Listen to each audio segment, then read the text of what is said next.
मेरे प्यारे भाइयों बहनों और दोस्तों, मान लीजिए किसी मॉर्निंग आप उठते हैं और आप पाते हैं कि सरकार ने एक फैसला किया है कि अगर आपकी सैलरी 50,000 रुपये से 1 रुपये भी ज़्यादा है, आप भारत के सिटीजन हैं।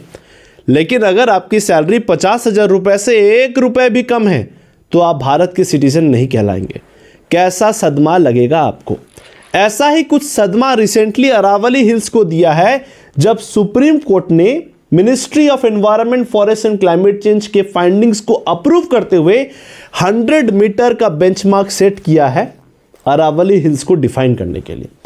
अब आज आपके सामने इस वीडियो में जो फैक्ट्स मैं आपके सामने रखने वाला हूं, ये फैक्ट्स आपको किसी भी मेन स्ट्रीम मीडिया में रेयरली नजर आएगी, क्योंकि हमारी मीडिया कैसी मीडिया है आप सभी को पता है, और हमारी प्रेस फ्रीडम इंडेक्स में हमारी इंडियन मीडिया की ranking one of the lowest rankings है।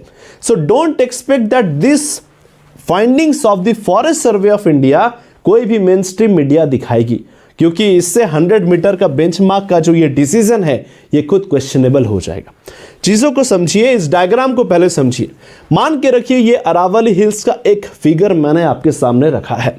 इसमें केवल एक पहाड़ी है जिसकी हाइट है 100 मीटर, बाकी सारी पहाड़ी जो कि इससे कनेक्टेड है इनकी हाइट है 100 मीटर से कम।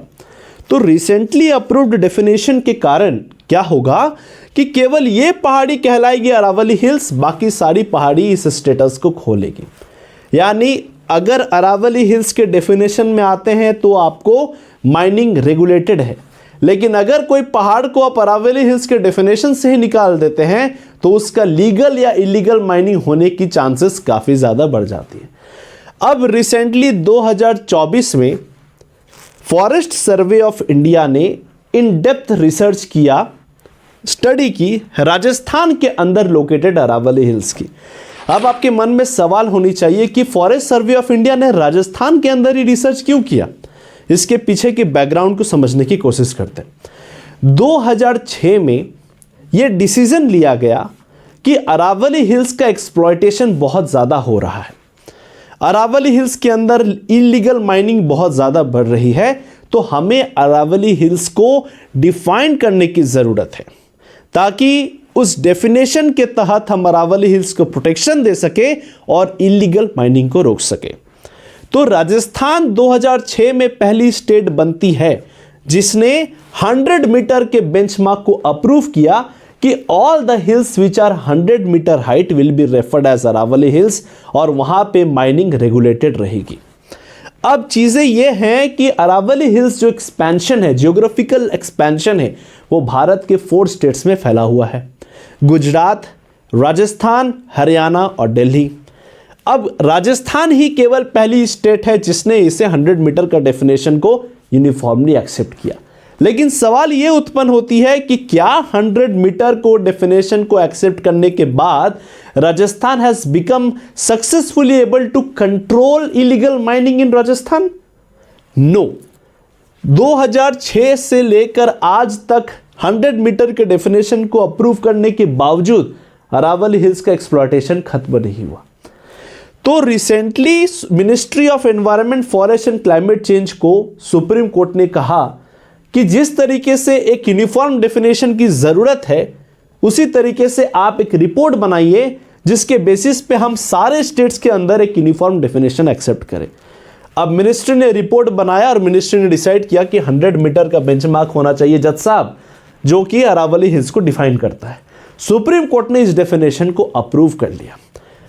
अब इस अप्रूवल के बाद वाइड स्प्रेड प्रोटेस्ट होने लगे। इस प्रोटेस्ट के रीजंस एंड बैकग्राउंड के ग्राउंड रिपोर्ट्स को आज ये वीडियो डिस्कस करेगा आपसे। दोस्तों, 2024 में फॉरेस्ट सर्वे ऑफ इंडिया ने राजस्थान के अंदर रिसर्च किया। उन्होंने पाया कि राजस्थान के अंदर अरावली हिल्स के नंबर हैं 10,081 हिल्स है। इन 10,000 हिल्स में केवल 1048 हिल्स ही ऐसी हैं जिनका हाइट 100 मीटर से ज्यादा है। यानी only 8.7% of the hills which are located in Aravali hills are above 100 meter, and the remaining 91.3% hills उनका हाइट 100 मीटर से कम है। यानी रिसेंटली अप्रूव्ड डेफिनेशन के तहत 91% hills will automatically lose the protection status. अब उन्होंने बोला कि मैं आपके लिए और ग्राउंड रिपोर्ट्स आइडेंटिफाई करता हूं, क्यों ये 100 मीटर का बेंचमार्क गलत है।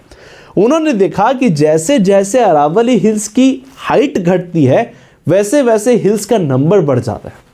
उन्होंने आइडेंटिफाई किया कि 80 मीटर की हाइट की बात करें तो 1500 हिल्स हैं, 60 मीटर हाइट्स की बात करें तो 2600 हिल्स हैं, 40 मीटर हाइट की बात करें तो 5000 हिल्स हैं, और 20 मीटर हाइट की बात करें तो माइंड बॉगलिंग 1 लाख से ज़्यादा हिल्स हैं। यानी मैक्सिमम नंबर ऑफ हिल्स तो आपके 50 मीटर के नीचे लोकेटेड है। तो आपने यह 100 मीटर का जो डेफिनेशन एडॉप्ट किया है, यानी आप मैक्सिमम नंबर ऑफ हिल्स को प्रोटेक्शन से बाहर करना चाहते हैं। यह तो डायरेक्टली एस्टेब्लिश्ड फैक्ट है जो कि इस रिसर्च से दिख रहा है। फॉरेस्ट सर्वे ऑफ इंडिया ने कहा कि हमारा ऑब्जेक्टिव होना चाहिए अरावली हिल्स को मैक्सिमम प्रोटेक्शन देना।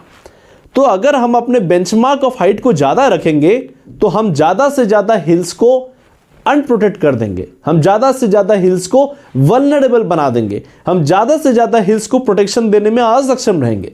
इसलिए उन्होंने आइडेंटिफाई किया कि 30 मीटर का हाइट अगर हम लेते हैं तो हम अरावली हिल्स को अच्छी खासी प्रोटेक्शन दे पाएंगे। तो इन सारे रिसर्च के बाद 100 मीटर का जो ये हाइट है इट बिकम्स क्वेश्चनेबल। और इसके पीछे इंप्लीकेशन को समझने की कोशिश कीजिए कि आज तक जो भी माइनिंग होती थी वो इलीगल तरीके से हो रही थी, या फिर जो 100 मीटर के ऊपर का बेंचमार्क है उनकी माइनिंग हो रही थी। राजस्थान के अंदर ये डेफिनेशन अप्रूव्ड था। आपको क्या लगता है कि क्या इस डेफिनेशन को अगर सारे स्टेट्स में अप्रूव कर दिया गया सो लीगल तरीके से माइनिंग का स्कोप अरावलीज में काफी ज्यादा बढ़ जाएगा? क्योंकि अब 100 मीटर के अबव माइनिंग तो अलाउड नहीं है, कंट्रोल्ड माइनिंग अलाउड है, माइनिंग लीज लेना पड़ेगा। लेकिन जब आपके मैक्सिमम हिल्स 100 मीटर के नीचे है तो आप अरावली हिल्स अगर उसको मान ही नहीं रहे हैं तो वहां पे माइनिंग करना काफी आसान हो जाएगा और सरकार लीगल वे से माइनिंग कर पाएगी। सो इनडायरेक्टली और directly opens the scape for economic exploitation of Aravallis. दोस्तों ये फैक्ट जो है ये फॉरेस्ट सर्वे ऑफ इंडिया की फैक्ट है, जो कि रिसेंटली द हिंदू न्यूज़पेपर में भी आई थी और इंडियन एक्सप्रेस में भी आई थी। So all my dear UPSC aspirants, आप इस रिपोर्ट को डाउनलोड कर सकते हो, हिंदू एडिटोरियल में इसके बारे में फाइंडिंग्स था। साथ में मैंने इस सारे अंडरस्टैंडिंग का एक जिस्ट बना के रखा अपने टेलीग्राम चैनल में, जो कि लिंक मैं आपको अपने चैनल पे शेयर कर दिया हूं। आप वहां से उसका हैंड रिटन नोट्स डाउनलोड कर सकते हैं। दोस्तों ऐसे facts generally main stream media नहीं दिखाती है, क्योंकि ऐसे फैक्ट्स में सरकार का डिसीजन ही क्वेश्चनेबल हो जाता है। सो ऐसे ऑनेस्ट रिव्यूज के लिए और यूपीएससी के इन डेप्थ प्रिपरेशन करना चाहते हैं तो हमारे चैनल जोहर यूपीएससी को फॉलो जरूर कीजिएगा दोस्तों, और इस वीडियो को ज़्यादा से ज़्यादा लोगों तक शेयर कीजिएगा ताकि रियल ग्राउंड रिपोर्ट्स लोगों तक पहुंचे और लोगों को हकीकत पता चले।